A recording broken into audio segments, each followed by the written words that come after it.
Segunda carta a los Corintios capítulo 10. Pablo defiende su ministerio. Estos capítulos, tanto el 10, 11, 12, 13, hace referencia de todo lo que es el ministerio apostólico, especialmente del apóstol Pablo, que se le llama el coloso de la fe. A pesar de que Pablo no estuvo con los 12 apóstoles que la Biblia menciona, es considerado uno de los más grandes, sobre todo porque fue un precursor del Evangelio y fue aquel que abrió brecha para la iglesia gentil. Un hombre que sufrió grandes calamidades por situación del Evangelio, por causa del Evangelio.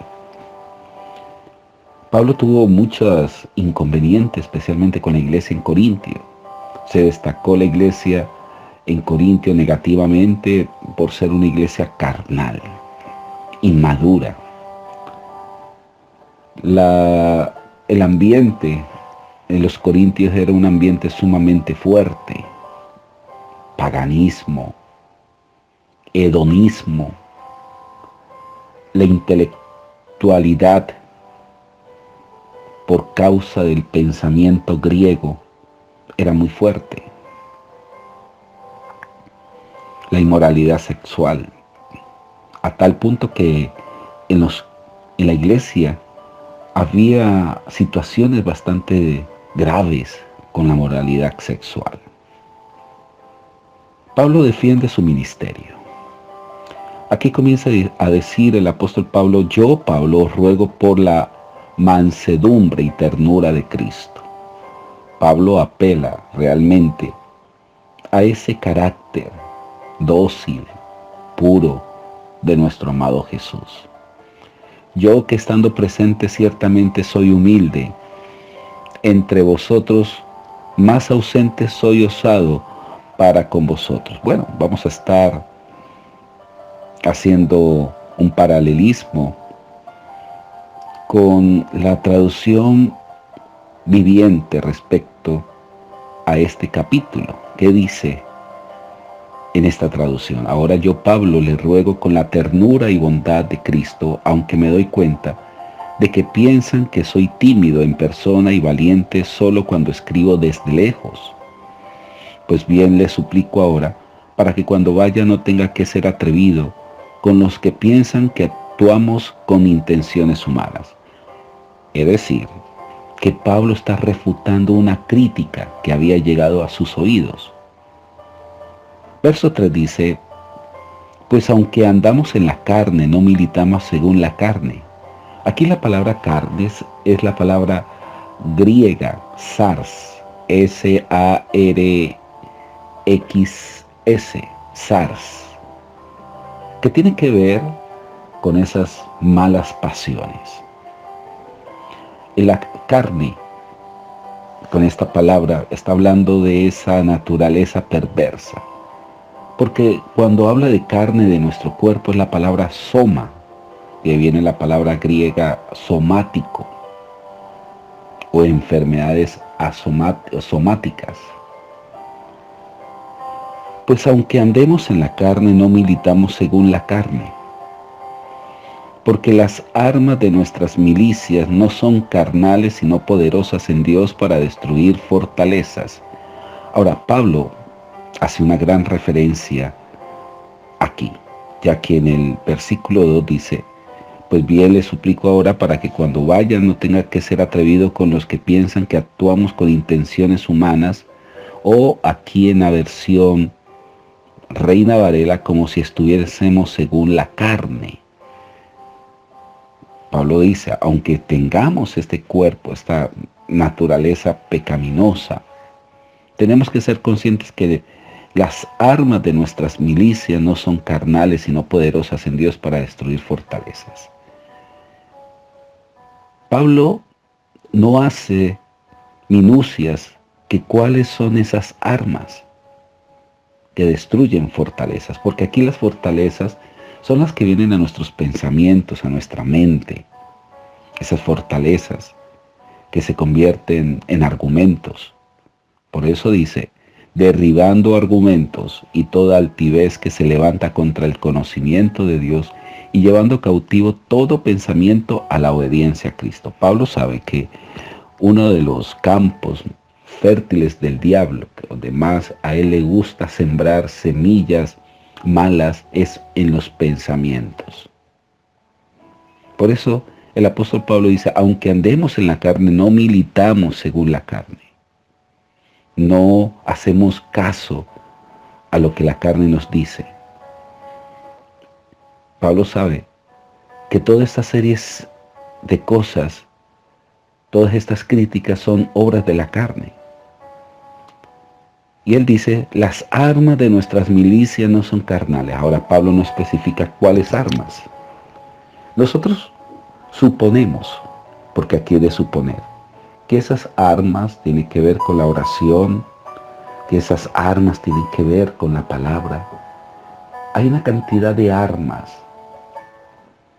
que podemos nosotros mencionar a nuestra manera de ver este texto.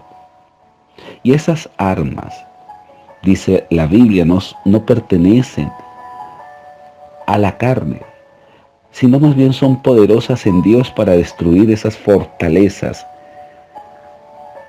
derribando argumentos. Es que en nuestra mente se erigen fortalezas y desafortunadamente esas fortalezas se convierten en conductas. Y toda altivez que se levanta contra el conocimiento de Dios, llevando cautivo todo pensamiento a la obediencia a Cristo. Estando prontos para castigar toda desobediencia cuando vuestra obediencia sea perfecta. Miráis las cosas según la apariencia. Si alguno está persuadido en sí mismo que es de Cristo, esto también piense por sí mismo que como Él es de Cristo, así también nosotros somos de Cristo. Porque aunque me glorié algo más todavía de nuestra autoridad, la cual el Señor nos dio para edificación y no para vuestra destrucción, no me avergonzaré, dice aquí el apóstol Pablo, para que no parezca como que os quiero amedrentar por cartas. Esta iglesia estaba diciendo que Pablo era muy débil para exhortar, para establecer disciplina, pero cuando estaba lejos, cuando emitía las cartas, era sumamente duro. ¿Y por qué esa dureza no la mostraba públicamente, de frente a frente, cara a cara? Ahora Pablo dice, bueno, eso es lo que quieren. Eso que ustedes exigen es lo que van a ver. Van a ver la dureza a cualquier situación negativa y les exhortaré con dureza. Verso 13 dice, pero nosotros no nos gloriamos desmedidamente, sino conforme a la regla que Dios nos ha dado por medida para llegar también hasta vosotros, porque no nos hemos extralimitado como si no llegásemos hasta vosotros, pues fuimos los primeros en llegar hasta vosotros con el Evangelio de Cristo. Aquí Pablo dice, ustedes fueron mis primicias, yo fui el primero en predicarles de Jesús, de establecer el fundamento. Verso 15 dice, no nos gloriamos desmedidamente en trabajos ajenos, sino que esperamos que conforme crezca vuestra fe, seremos muy engrandecidos entre vosotros conforme a nuestra regla, y que anunciaremos el Evangelio en los lugares más allá de vosotros, sin entrar en la obra de otro, para gloriarnos en lo que ya estaba preparado. Mas el que se gloríe, gloríese en el Señor, porque no es aprobado el que se alaba a sí mismo, sino aquel a quien Dios alaba. El apóstol Pablo es sumamente claro decir que él no se va a meter en otro fundamento, otro ministerio, otra persona que haya llegado a predicar el mensaje. Allí hay un fundamento y él ya no tiene por qué intrometerse. Y esto es muy claro para lo que está sucediendo hoy en día.